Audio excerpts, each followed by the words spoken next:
Right. Parashat Matot-Masay and Parashat Masay. So Parashat Matot and the two parashiot right after that, which is Masay and then Dvarim, usually fall around this time that we call Ben HaMetzarim. Ben HaMetzarim, Meitzar is a straight, but really Meitzar is something that makes you hardship. So between the two hardship, which one is Yud B'Tammuz and Tisha B'Av, and these are the 3 weeks in between.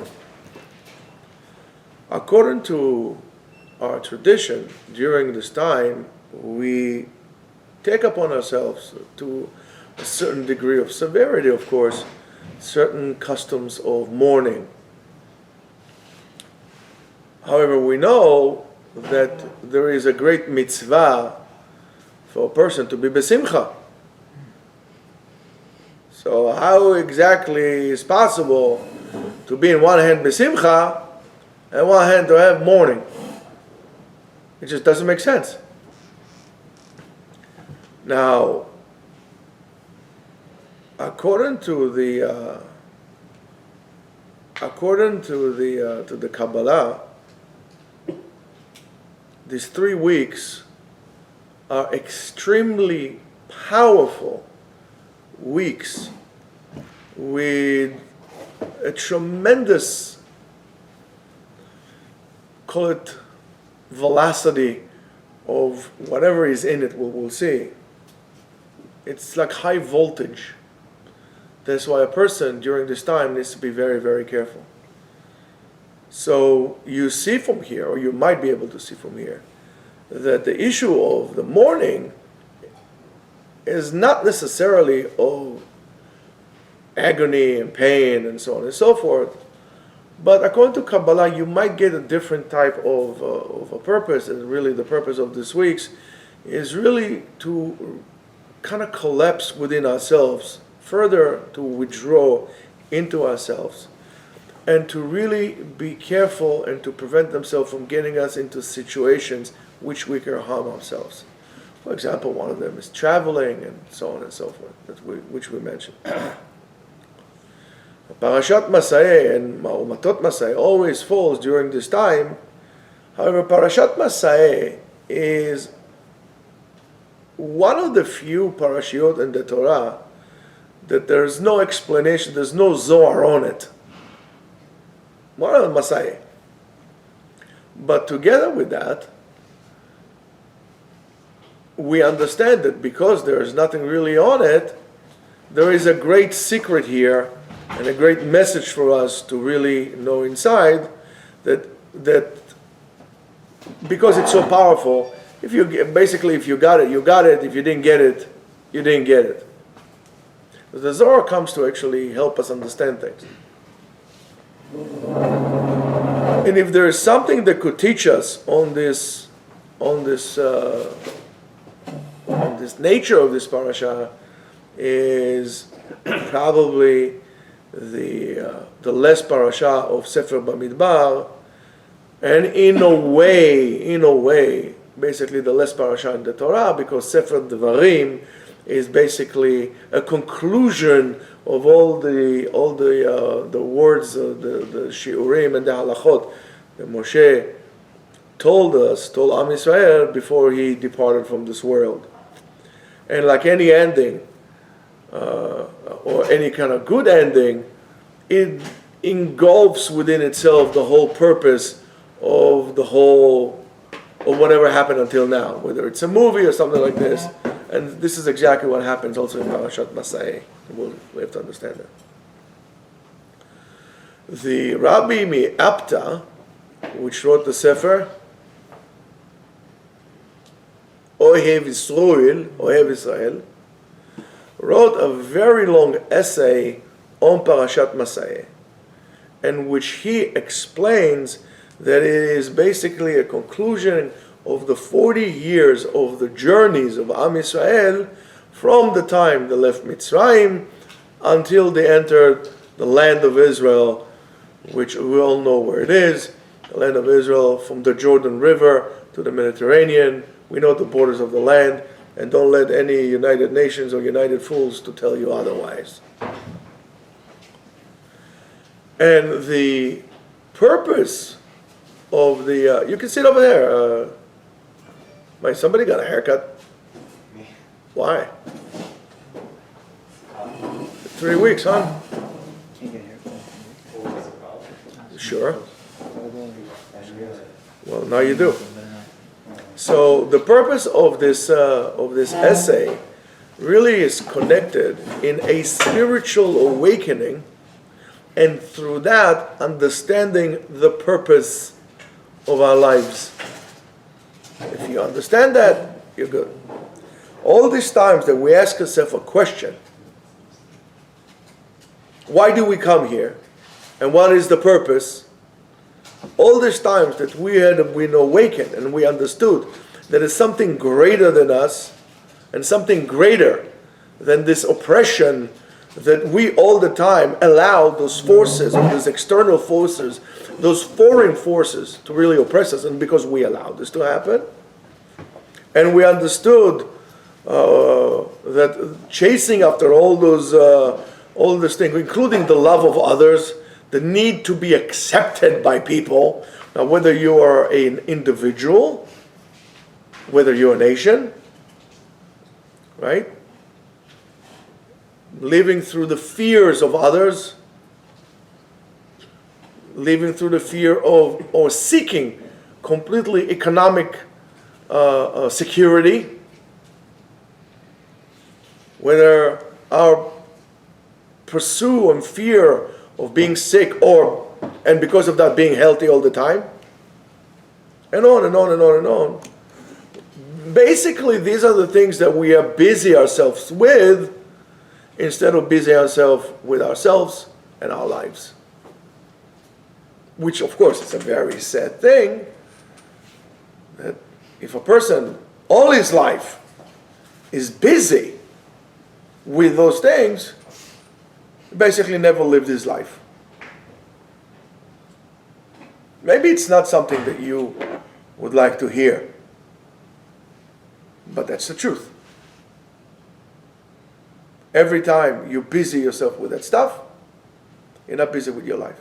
Because you're motivated mainly by fear, by need to appease, and you're wasting time instead of doing what you really need to be doing.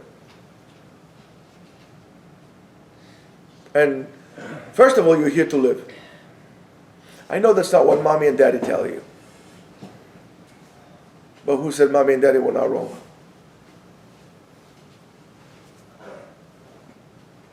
You need to measure your quality of your life. Now, every time a person, let's say a person is in a situation, all of a sudden he feels, oh, okay. I was okay. You want to change your job? No, I'm okay. All of a sudden, out of the blue, he comes, I want to change your job, unless there's something mentally wrong with him. But he knows that now this is the challenge that comes up, and you need to learn how to overcome it. And not always run around. Yes, sometimes, and I'll explain to you why not always you have to run around.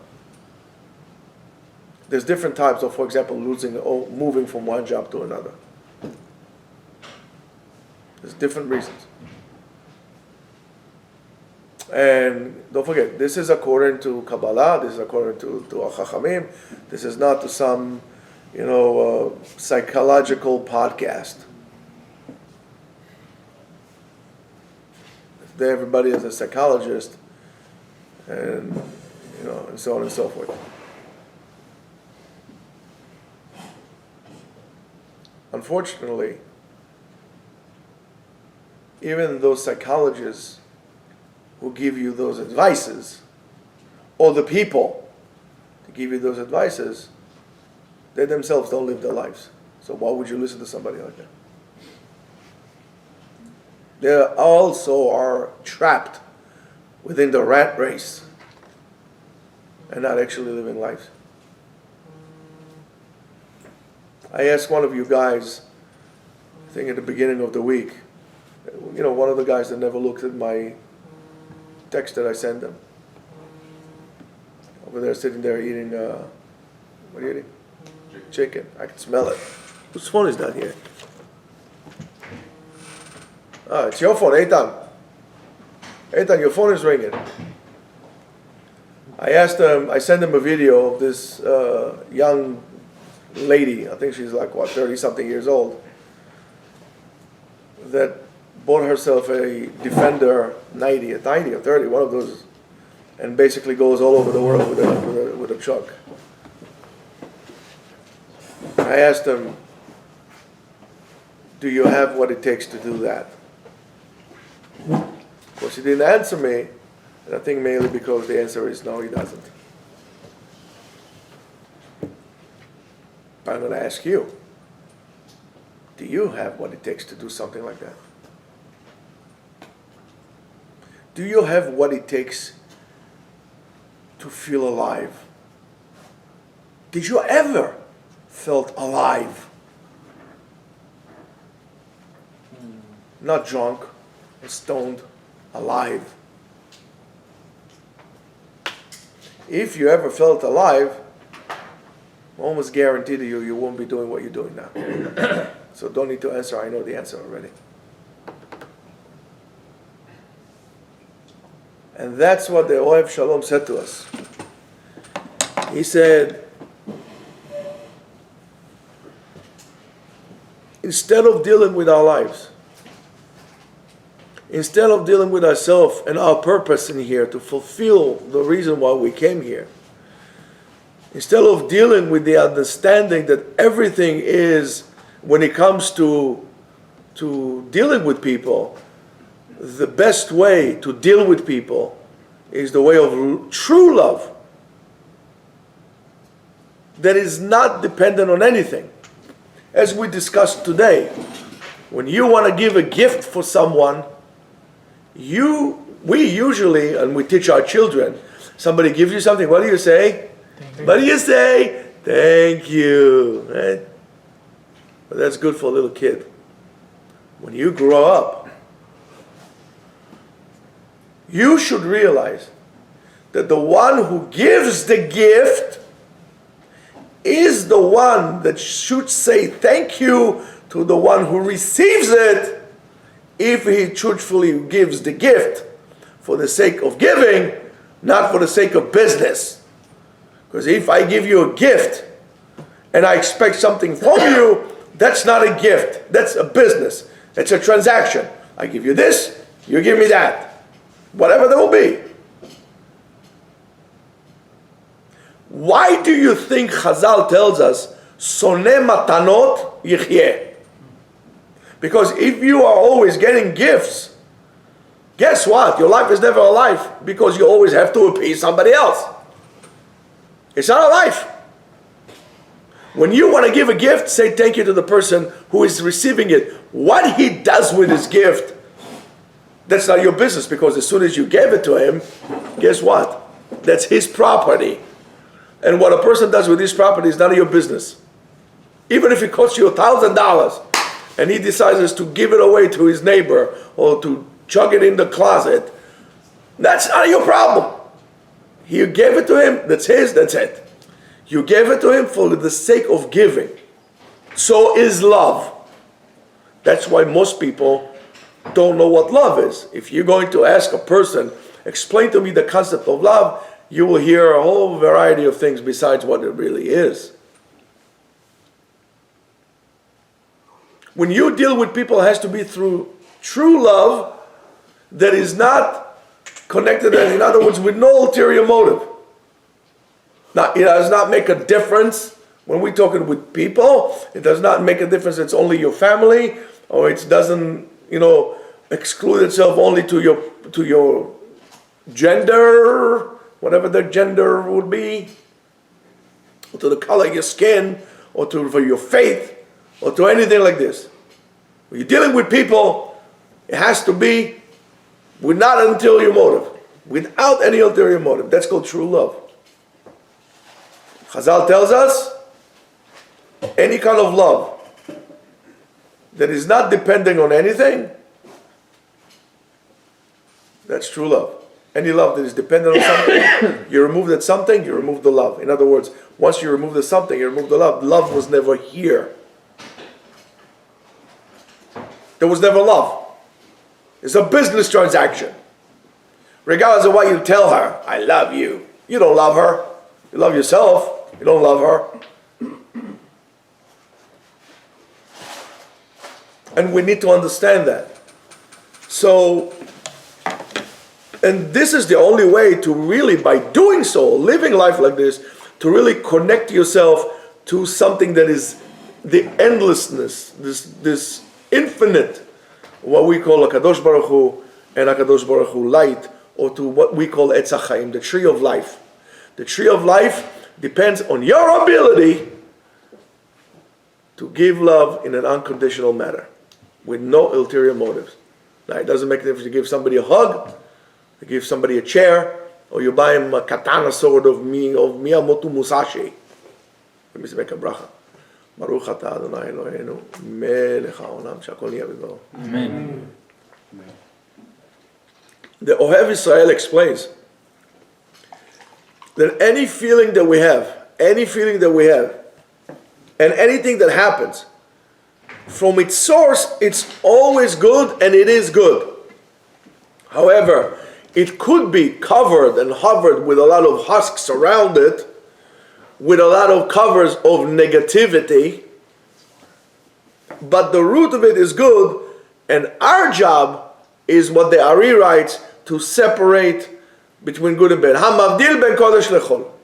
Birur hanitzotzot, to select, to clean.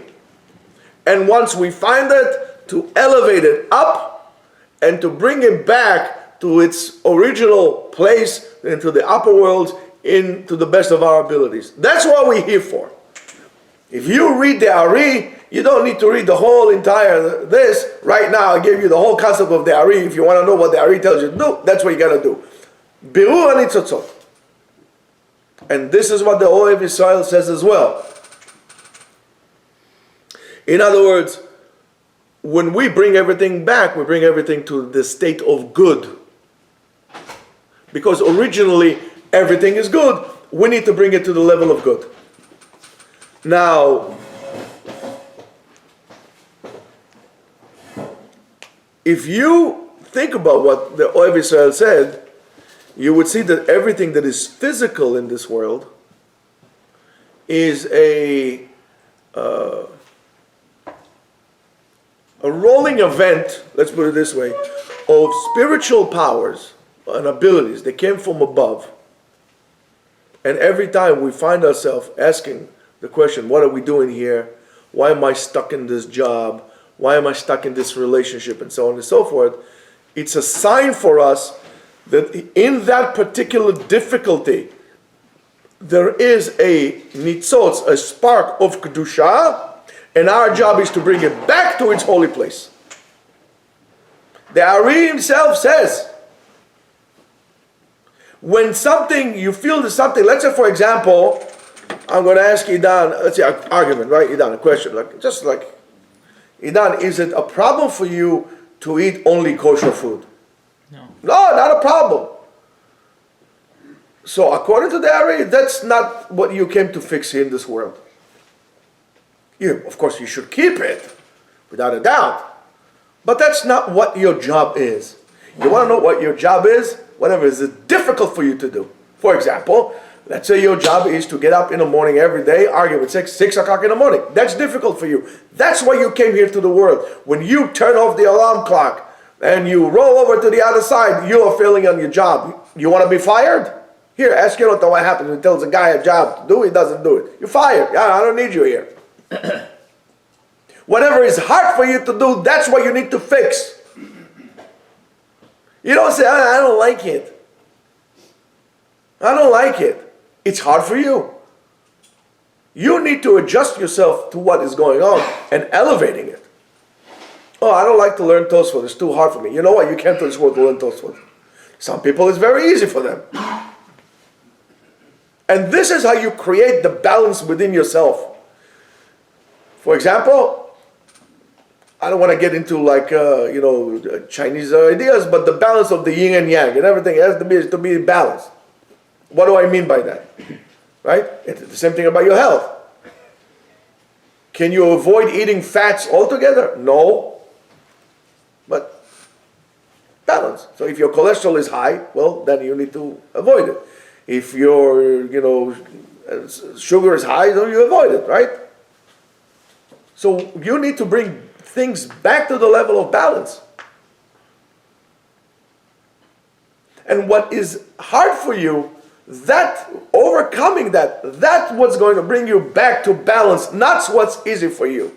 Easy for you, it's easy, you're already there. It's like, imagine you're going to the gym and you have packs like this, you look like Goliath, and arms, you look almost like me, right? And so on and so forth. And you're going to work more on your, so listen, while you're working, that's what I'm strong in. You saw those toothpicks that you call legs? Once you work on that's hard for me. Well, you look ridiculous. I mean, last time I checked, you stand on your legs more than you stand on your hands. So while you're working here, you're going to fall. It's like going to be like top heavy. Whatever is hard for you, that's where you need to work. Not when it's easy for you. And we need to fight against those voices inside of us. No, it's too hard for you. It's not it's okay, Motek. It's okay. This is easy. Roll over. Mommy is going to take care of you. That's the problem. And we missed the target, and time is ticking. Time is ticking. And we don't know when we're going to hear the buzzer. If you are on a track to accomplish that, or you're dealing with what is hard for you, and the buzzer comes, nobody's going to hold it against you if you will busy yourself with it. The same thing as we say regarding Beit HaMikdash. What we say about Beit HaMikdash, Chazal tells us, Kol dor shebeit HaMikdash lo nivna bo ki'ilu nechrav. In other words, any generation in which Beit HaMikdash is not being built within this generation, it's like it's being destroyed. I don't know, that's a crazy statement. We should say any generation in which Beit HaMikdash is not being finished. No, the process is, the idea is not to just finish it. The idea is to be busy yourself with building it. People want to finish it. You need to commit yourself to the process. So any generation who is not actively pursuing building the Beit HaMikdash, whatever that will be, or making this world into a better place, is basically the same thing as the generation in which Beit HaMikdash was destroyed. Lo alecha melacha ligmor. It's not up to you to finish. But you better start and you better busy yourself doing that. And that's a very heavy statement. Now you see how we slowly but surely miss our target of our lives basically every single step of the way. Every single step of the way. And I don't know why it took until now for somebody to tell you that. And that's something we should think about. The Mekubalim explained to us that after what they call the initial sin of Adam HaRishon kind of shattered into million sparks, like a billion sparks all over the place. And those sparks separated the integrity of humanity. This is all representation. Now, I want to tell you something. Kabbalah is not about how to create, to fly on carpets and to create demons and so on and so forth. Kabbalah, by the power of the Kabbalah, is that the Kabbalah takes ideas that you should be able to take it and apply it to yourself. So the integrity of Adam HaRishon is like mankind. By the way, the same concept applies to Am Yisrael that it went to Galut. The sparks spread over the place, and that's why you find Jews all over the place. And what's our job? Our job is to bring everybody back, not to leave a man behind, but to bring everybody back. How are you going to do that? Very simple. You become a light source, and then people will come to you. When you live a purposeful life, people will come to you because people are seeking purpose whether they want to acknowledge it or not. So you need to work on that. Now, So after the Mekubalim explained, after the Adam HaRishon so-called spread all over the world, it basically puts us on a journey, Masao, journeys, into a journey to really look after all of them and so-called bring them back home. And that means every Jew and every person that you meet on your way. And the reason is very simple. Because sometimes a spark could be embedded so far into an object,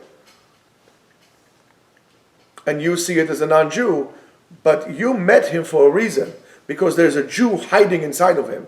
Your job is to retrieve that. And that's what the Gemara says in Masechet Yevamot, that's what Tosfot says. Tosfot says that the reason why Jews went out to such galut is to be able to bring all the neshamot of the Geret Tzedek back home to us. And how do we do that? By exposing the good in us. By being masbir panim. By being kind. By wanting to contribute. Without being pitiful and like, okay, what do I get out of this? Or as some person said, what have you done for me lately? It's not what have you done for me lately. It's what can I do for you? That's a very selfish way to look at things.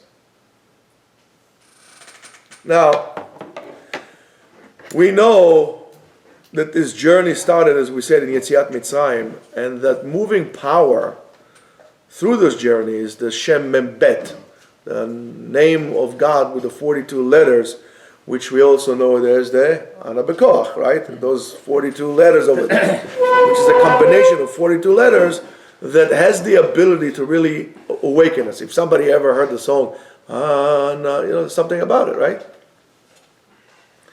That power has the ability to really take us out from our state that we are in delirium, wake us up, and help us elevate ourselves up higher every time we feel that we are in a bad place in life. You need to be able to connect yourself to this name. When you feel like this, connect yourself to this name, connect yourself to the Torah, and push yourself with it, create a leverage to really snap you out from the situation that you're at. And the thing is like this, and you would need to deal with the situation. You can't escape the situation, because if you're going to escape with those meitzarim, with what caused you the feeling stressed, if you're going to avoid your stressors, you're going to come back to the same situation over and over and over again until you're going to be able to take those sparks and elevate them up. One time one of my guys asked me, he said, Rabbi, I want to go to Israel. You give me a blessing. I said, then why do you want to go? He says, because I have a lot of problems here. I want to go to Israel. Going to Israel is going to solve it. I said, going to Israel is not going to solve your problems, honey. Going to Israel, not going to solve your problems. The problems are you. It's like your shadow. Wherever you go, they'll follow you. You want to get rid of the shadows? Turn on the light. That's it. Right. You're going to go to Israel, your problems are just going to be more, exaggerated over there. Whatever you have a problem here, if you did not deal with it, you're going to go there, it's going to be 10 times more. Because everything in Israel is so much more intense. It's really raw spiritual energy. That's why there are a lot of lunatics in Israel. And this lunacy, even in the book, in your DSM 15, right? There's a concept that's called Jerusalem syndrome. You go to Jerusalem, see all the lunatics. When I was in Israel, it was a surreal sight. There is a guy in Rehov Yafo, like a Breslov Chassid, really cute guy, with a peot and wears a shtreimel and all, and that's heat. I'm like, tzaddik, how the heck you do that? Plays the guitar. And then right across with this, the audacity. I want to see those buffoons going to Saudi Arabia and saying, they're going to put shish kebab out of them. Talking about trying to convert the Jews into Christianity. They're crazy people in Israel. Jerusalem Bichlal is like, I mean, the things they use, it's unbelievable. But you have a problem, you deal with it. You don't run away from it, because you're not going to be able to run it. Anywhere you go, your problems would follow you. You want to get rid of it, kill it. Deal with it, put it to the side, move on. Don't think that if you have a problem, for example, let's say you have a problem, argument's sake, with Ari, right? You're afraid to confront Ari. So you're going to move from here to, let's say, Miami. Over there, you're going to find a different guy that is going to be your Ari, which is going to have a problem. You need to be able to deal with it. Don't be afraid of running out of difficult situations. Don't look for them, but if they come your way, deal with it. Deal with it.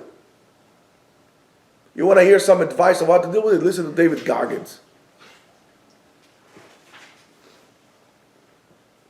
That's what separates the men from the rest. I don't even say the boys, the babies.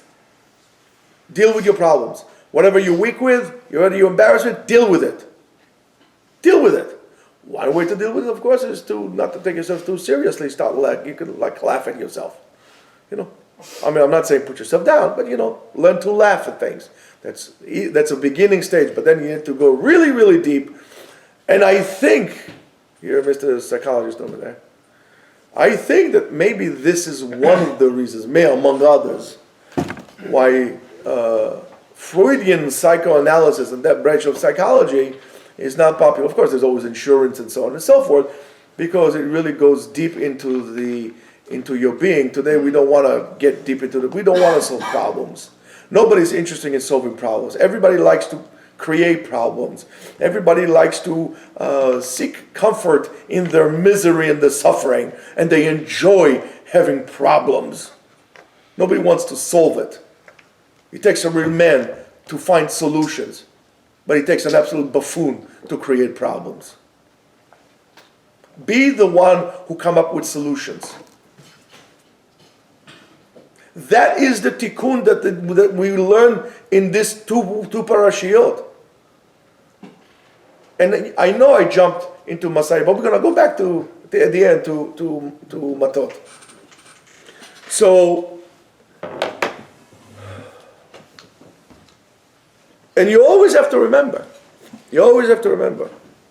what I just told you. You can't run away from it.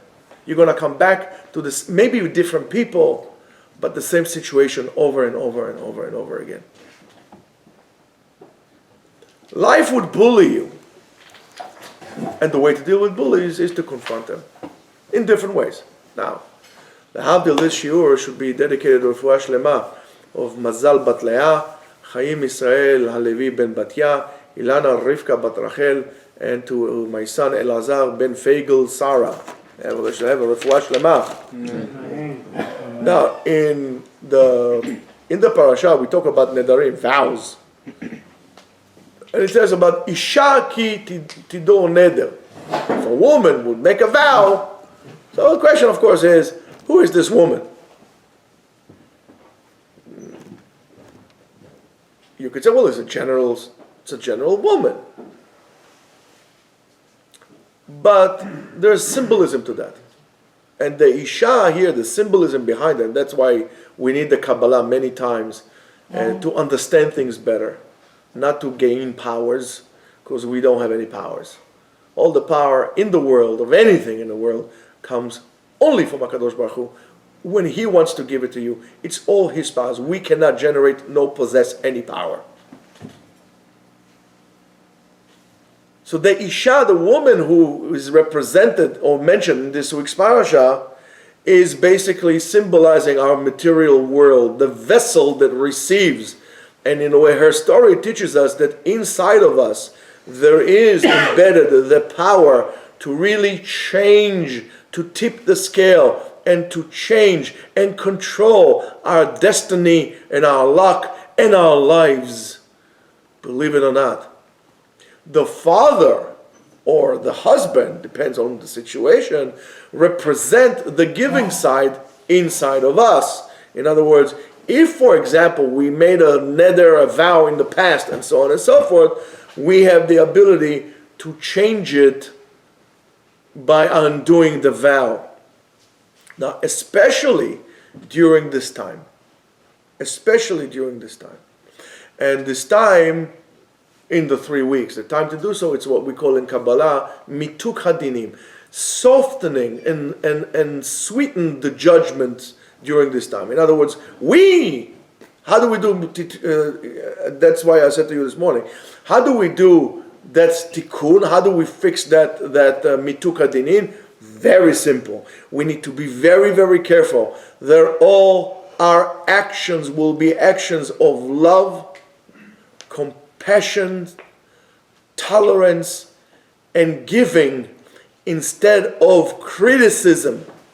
When you criticize, when you fall apart, when you disconnect yourself or others, you are putting yourself right in the bullseye of things that happen.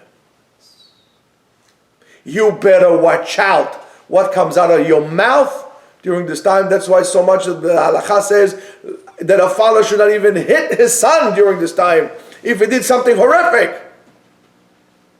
I don't believe in hitting. If you want to hit somebody, take somebody your size. But don't hit him because you don't know what's going to happen. Don't curse because you don't know what's happening. That's going to stick.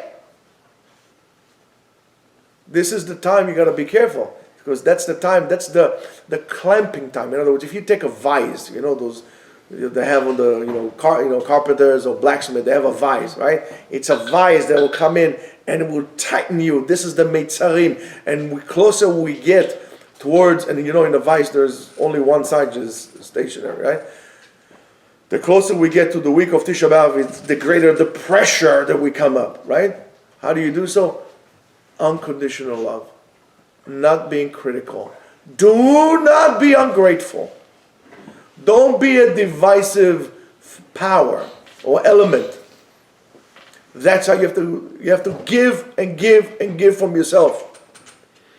And by doing so, you're going to be able to change and to tilt the course of your destiny in which you put yourself throughout the year coming towards Rosh Hashanah. Because this week, guys, we were giving an opportunity and we better take advantage of it. Now is the time to do it. Now it's the time that if you come out of it good, you might have a chance on Rosh Hashanah to grant yourself another year. But if you are divisive power, if you are ungrateful, if you are separator, if you divide, you do all these things, you better watch out what comes out to you next year if you make it. You better watch out. Many times it's very easy for us to forget that we are the owners, we are the masters of our body and our souls and our lives. Many times we don't want to take control of our lives for the simple reason that if something goes wrong, we have nobody to blame but ourselves. So therefore, I'm going to rely on everybody else, and when things go bad, I blame them. But you have to remember, you're the boss of your life. And because of that, we have the right not to allow, and we have the ability not to allow any feeling that does not serve us and our purpose, our true purpose, to penetrate into you. In psychology, they're very big into this garbage. It's called, it's your feeling. How you feel? Right? Tell me about your feelings. Come on, it sounds like a pervert. How about your feelings? Okay? I feel like this and I'm entitled to my feelings. Okay, that's a very crazy thing. You can't argue with that. Yeah, I know you feel like this. Well, I cannot tell you, you're an idiot. I feel. Okay. So when you go into this like feeling of bad for yourself and so on and so forth, entitled, you are basically getting into a trap that will get you away from your destiny. You're going to fail. You're going to fail your job. So only feelings, and the true feeling to get you into your target, as I was saying before, is unconditional love and unconditional giving. And you need to understand that we have to hold on to the belief and the notion that we have the ability to change our course and to actually control. That's called in Hebrew tshuva, the power of teshuvah. That's why it's so powerful. If we don't do so, it brings us to a stage that we call the biggest curse in the Bible is not cursing a person, telling him, well, your mother is this and your father is that and you are this and so on and so forth. The biggest curse, the most severe curse in the Bible, it's called Ben Belial. Now, Ben Belial is very interesting. If you're going to look at this, it's going to say like a purposeless person. That's a curse. The Bible sees it as a horrific curse. Ben Belial, a person with no purpose. If you fall into this category, ungratefulness, divisive, selfish, you're purposeless. You're basically what? Cursing yourself. However, if you also look at this in a different way, Ben Belial is when you go into those levels of surrounding to your feeling. I'm surrendering my feelings. Yes, I don't want to be your friend. I don't want to give you anything anymore because you hurt my feelings. You're basically Ben Belial. What does that mean? Belial without the ability to elevate yourself up. In other words, you are putting yourself in the murk for a very, very long time. I'm not quite sure you're going to be able to come out of it. You in the mud and going further down instead of going up. Ben Belial without the ability to lift yourself up. You see how the Bible views things completely different than us. The Bible does not care who your father was or who your mother was or what your mother did for a living or not. The Bible is interested in your willingness to do something with yourself. And if not, that's the biggest curse out there. To live purposeless life without an ability to elevate yourself. I don't think there's a greater curse than that. So, the parasha also deals with the war that we have against the Midyanim. Midyanim represent Din, Midyan, all the Dinim. In other words, that we created to ourselves. So this is not just about a history book about Am Yisrael. This is also a roadmap to the. This is our own religious Jewish DSM, 5R, whatever it is they have out there today. It's worth absolutely nothing. Now, all these dinim are negative powers inside of us. You need to remove any sense of negativity from within yourself and criticism. A person who always criticizes things is a very ungrateful, selfish, pitiful person. Nobody wants to be near a person like that. And that's why the issue of the war comes in the Midyanim, in Parashat Balak, in Parashat Pinchas, and in Parashat Matot. And in other words, this is the time when we read this parashah, it's not just so this parasha will follow this. It also goes along with what is appropriate with the spiritual abilities of this time. This is the time to fight those powers. How? Again, by compassion, by being open, with acceptance, and have what we call ahavat chinam. Ahavat chinam is not free love. Ahavat chinam should be translated as true love. Now, by doing so, you make the dinim. Being impatient and having sinat chinam. Now, what is sinat chinam? Let's say, for example, argument's sake, somebody did something bad for me. Right? He did something for me. I don't know, he stole $1,000 from me, he insulted me, something like this. And if I hate him, is that sinat chinam? No. No, I have a reason. Oh, yeah. So what's sinat chinam? I'm sorry? No. So there are many reasons to many ways to explain. One of the ways to explain sinat chinam is the following. Let's say, for example, I did something to Sam. Now you hate me because what I did to Sam. It's not what is your business. That's sinat chinam for no reason. pointless. No grounds for this hatred. These are the powers that bring us down all the time, and that's why Beit HaMikdash was destroyed. That's why we have disasters on a national level throughout the generations. The expulsion from Spain happened on Tisha B'Av, 1942.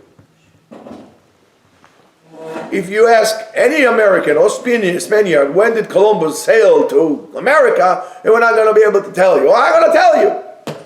Tisha B'Av, 1492. That's the date. That's the difference.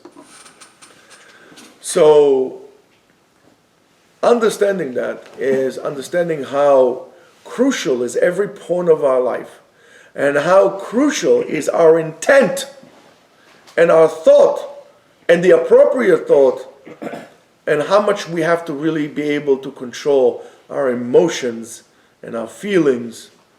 And this is the limud, that's what we learn from Parashat Matot, that we have the ability lehatot, to tilt our destiny by tilting ourselves from this feeling to that feeling, from separation to connection. So a person that separates himself during this time, or seeks to separate people during this time, failed his mission. Expect a beating or a hit. The peak of those 3 weeks, of course, is Tisha B'Av, the Churban, the destruction of the temple, that caused because of Peirud, of separation, people were not together, was caused because of pointless hatred. They hated one another. You want to see it happening? Go look at what has happened in Israel now. So the limud is really to be able to learn how to be able to bridge those gaps and putting things together. And the way to do so is through the light of the Torah, through the light of the Shem. And you'll see that those elements in our nation that seek to separate the Jewish nation from one another, the first battle that we'll take is not against the people, is against what gives them the ability, and that will be the Torah. So the first fight that people had, it was against Olam HaTorah.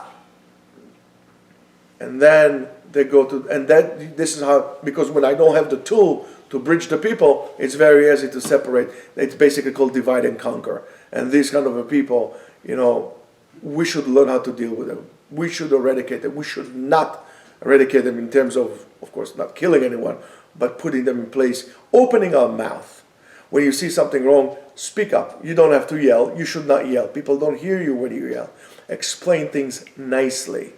Do not keep quiet, because we say din shtika kedin hoda. When you keep silence, means you agree with it. Voice your concern, and we need to understand. But always come from a point of love. Always come from a point of, okay, let's try to make things happen.